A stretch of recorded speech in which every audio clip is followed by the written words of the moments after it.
Être fou amoureux signifie-t-il que c'est sa volonté? Généralement, le coup de foudre, là, fou amoureux ou foudre amoureuse, ça signifie que tu as été foudroyé, quoi.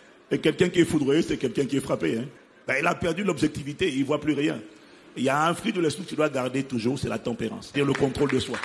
Quelqu'un qui est fou amoureux et quelqu'un qui est simplement fou ou folle, c'est quelqu'un qui a perdu son objectivité, qui a perdu son sens du discernement. Tu ne peux pas laisser tes émotions être emportées. Tu dois garder le recul, laisser ton cœur toujours être rempli par l'esprit, être capable, quand tu vois quelque chose chez le conjoint, chez l'âme sœur qui te dérange, dire je t'aime beaucoup, il n'y a pas de souci, mais ça me dérange chez toi. Les fous amoureux ne connaissent pas ça.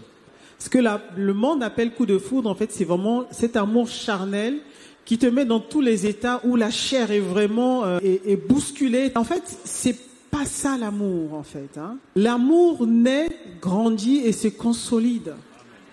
Voilà. C'est pas parce que quand tu rencontres une personne pour la première fois que tu n'as pas eu un coup de foudre que non, c'est pas de Dieu, parce qu'il y en a qui disent ouais, mais je n'ai rien ressenti quand je l'ai vu.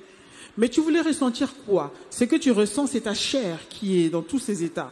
Donc nous sommes avant tout enfants de Dieu et nous sommes constitués pas seulement de chair, mais nous sommes d'abord avant tout esprit.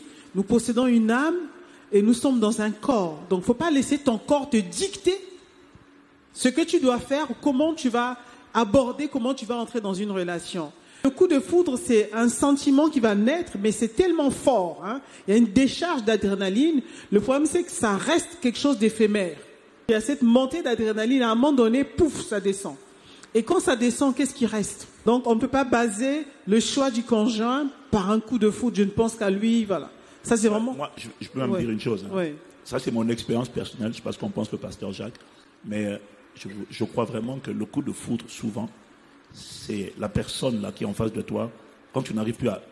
Souvent, c'est un esprit de séduction qui habite la personne et qui t'a tellement happé. C'est-à-dire que souvent, c'est une sirène qui est en train de te... Non, souvent, c'est une sirène. C'est-à-dire que quand tu vois, tu es dans un coup de foudre là, il faut que la personne dont tu es follement amoureuse là, bon toi il faut te délivrer, mais la personne là, non, j'ai pas confiance. Je crois qu'il y a, mais c'est inconscient parfois, hein, mais il peut y avoir vraiment un esprit de sirène, une sirène des eaux qui est en train. Parce que le coup de foudre c'est basé sur quoi? Parfois c'est même pas le physique, hein. Il y en a c'est pas le physique, c'est juste la manière de parler, une manière de parler. Rien ne nous dit que Delilah était belle, hein. Rien ne dit qu'elle était belle. Mais Samson est tombé amoureux d'elle. Qu'est-ce qu'elle avait? Elle, c'était pas le physique. Mais elle avait une manière de parler. Samson. Et le gars dit, oui. Il y a la manière de parler. Ou la manière de déhancher. Vraiment, quand elle bouge comme ça, là, pasteur, il faut prier pour moi.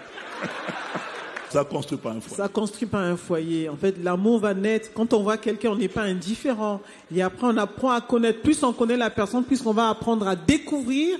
Et les sentiments peuvent naître. Mais ces sentiments, pasteur, mon mari a l'habitude de le dire, mais c'est vrai qu'aujourd'hui, je l'aime plus que hier. Et moi aussi. Voilà. C'est pas pareil. Alléluia. On est plus amoureux aujourd'hui que lorsque nous nous sommes rencontrés pour la première fois. Ben oui. Pour la petite histoire, la première fois, c'était compliqué. Je dis, mais quel est ce type d'homme? Je l'ai trouvé vraiment carré. Bizarre. C'est incroyable, hein, voilà. Donc, j'ai dit, oulala, un gars comme ça, c'est même pas la peine, quoi, voilà. Bon, parce qu'il était carré. Si, quand même. Tu veux me faire à la piscine quand même, attends.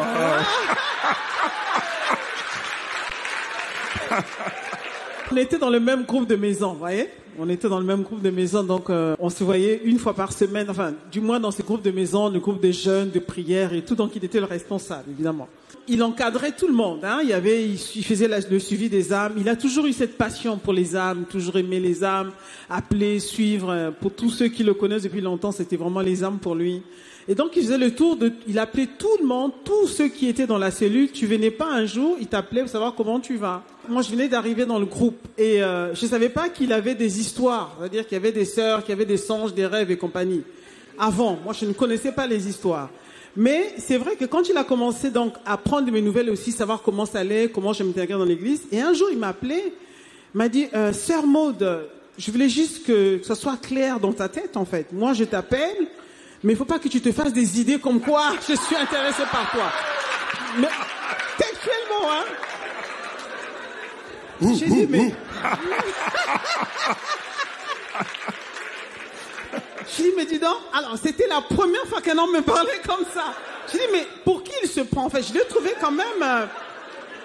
Et c'est vrai qu'il le disait, il était sincère, mais c'est après, en découvrant, justement en apprenant à le connaître, j'ai vu que c'était un homme ferme, donc il n'aimait pas d'ambiguïté dans les relations. Mais tu vois, un homme qui te parle comme ça, c'est pas un homme pour qui tu vas avoir un coup de foudre, quoi. Je dis, mais ça fait quand même bizarre. Voilà, donc ça c'est la petite histoire.